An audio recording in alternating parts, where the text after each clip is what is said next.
Selamat pagi, Assalamualaikum warahmatullahi wabarakatuh. Bapak Ibu bisa mendengarkan suara saya? Sangat jelas sekali, Pak. Nah, nanti saya selesai jam berapa? 1 jam ya, Pak ya, 10.30 ya, Pak. Apa enggak, ini kan sudah telat 15 menit. Iya, tetap aja di 10.30, Pak. Nanti dirampingkan aja materinya ya, Pak ya. 10.30, oke, terima kasih. Jadi topik kita kali ini adalah peningkatan kinerja operasi atau produksi. Nama saya Ahmad Samil. Ya, alhamdulillah saya ini dipercaya menjadi dekan program internasional undergraduate program di Binus Business School. Sebelumnya saya dekan Magister Manajemen untuk program S2. Oke. Terima kasih atas Bapak, Ibu, dan yang hadir di hari ini.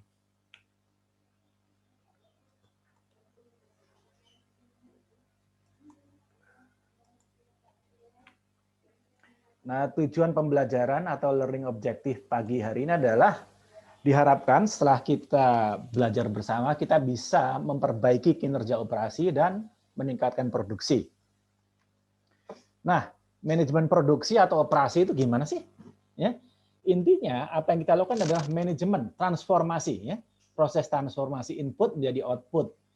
Input itu bisa manusia, mesin, material, modal, metode, energi. Kemudian output. Output itu bisa barang, ya, bisa sepatu, bisa kursi, bisa meja, atau jasa, ya.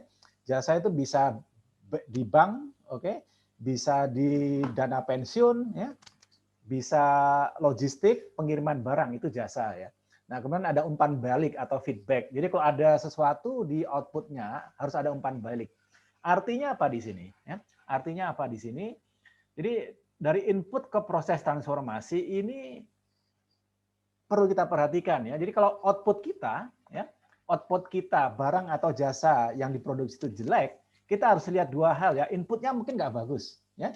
Supplier barang kita jelek atau proses transformasinya tidak bagus, ya. Jadi harus kita perhatikan ketika barang atau jasa yang kita produksi itu jelek, mungkin ada masalah dengan manusianya, ada masalah dengan proses transformasinya. Manajemen operasi itu ada di mana-mana, ya. Di banking, ya, di back office yang tidak terlihat oleh Bapak Ibu itu operation, ya, kemudian membuat dapur, ya, dapur di pabrik, ya, dapur pabrikan itu di operation juga. Retail operation, retailer, pedagang retail itu juga operation sebenarnya. Kemudian restoran, ya, restoran itu juga operation, ya.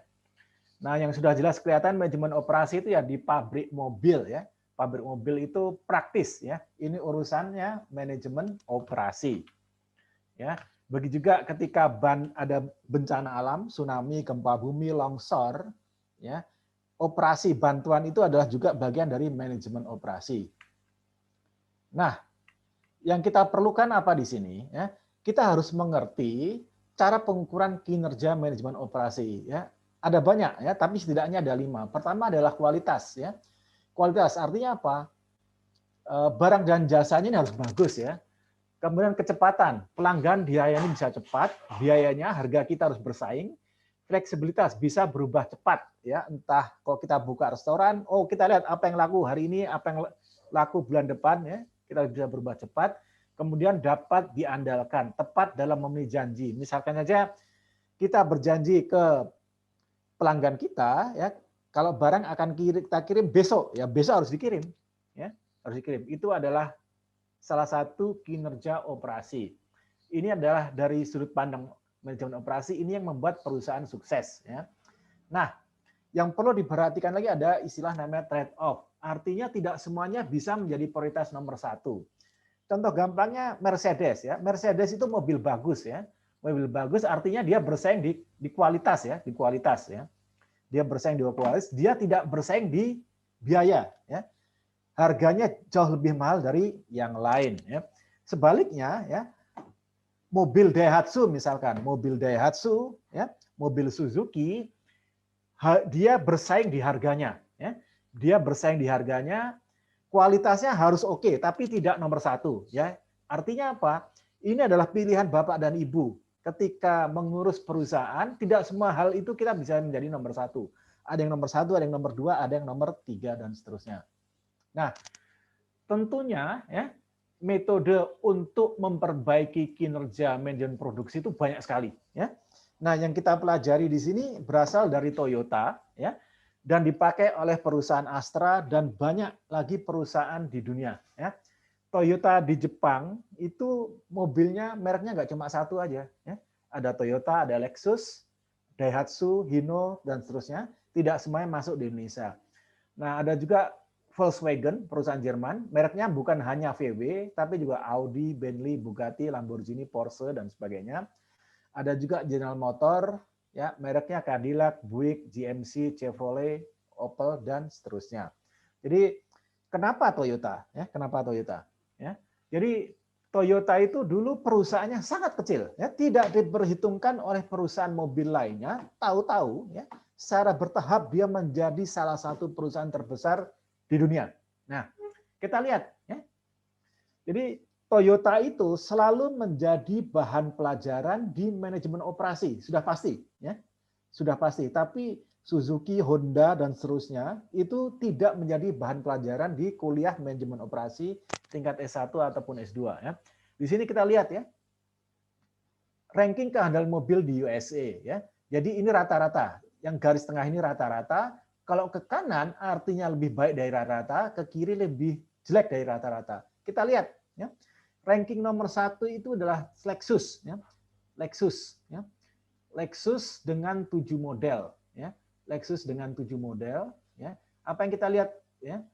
Lexus itu buatan Toyota. Dia nomor 1 untuk kualitasnya. Habis itu Toyota, Audi, Mazda, Subaru, Kia dari Korea, Buick dari Amerika, Honda, dan seterusnya. Jadi di sini kita lihat bahwa perusahaan Jepang itu mendominasi kualitas mobil di Amerika, dan nggak cuma di Amerika tapi juga di seluruh dunia.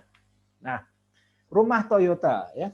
Jadi ketika kita belajar Toyota itu isinya macam-macam, ya. Isinya macam-macam, bagaimana mengatur sistem produksi, ya.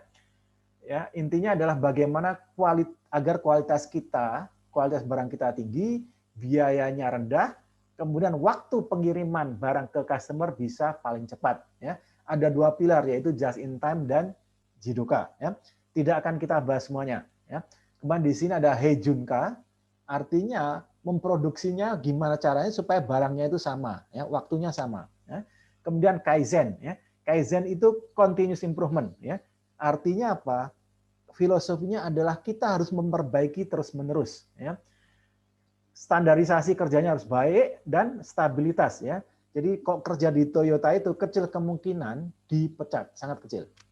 Nah, jadi lean operation atau manufacturing, ini artinya apa? Sistem produksi yang ramping berasal dari Toyota Production System.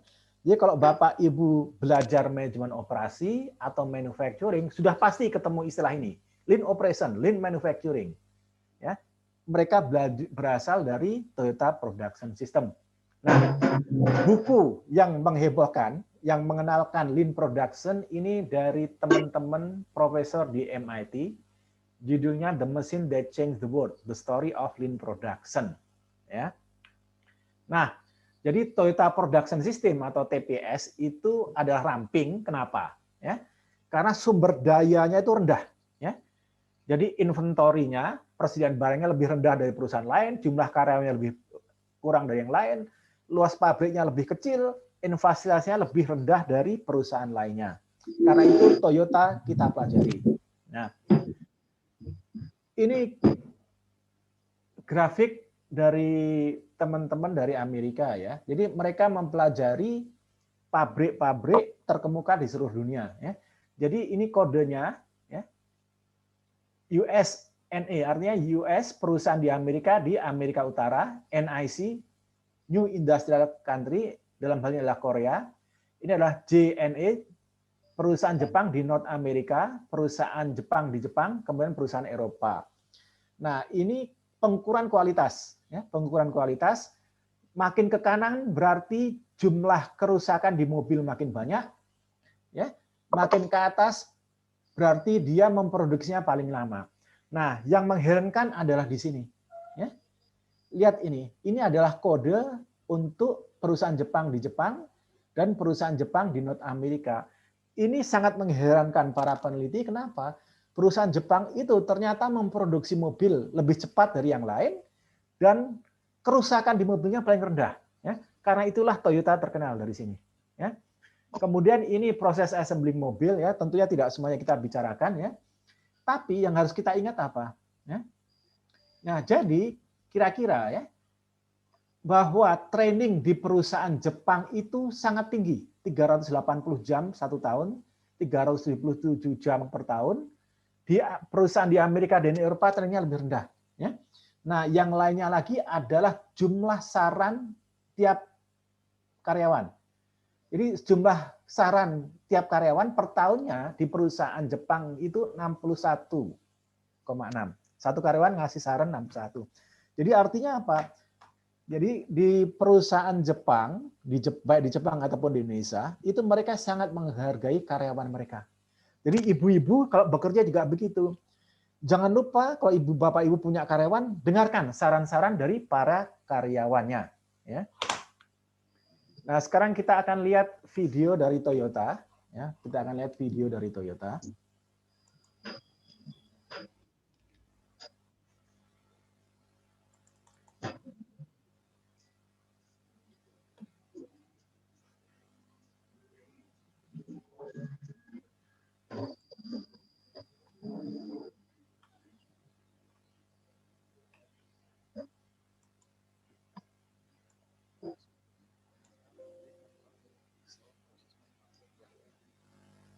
Suaranya jelas? Jelas.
Kenapa kayaknya ikut teman?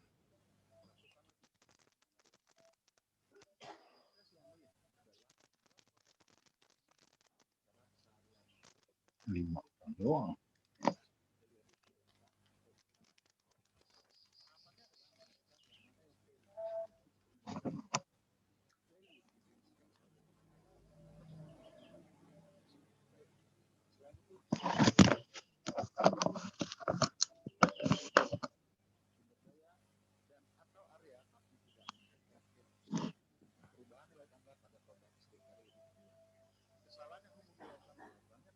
Halo Pak, Pak ini suaranya nggak kedengaran ya Pak ya?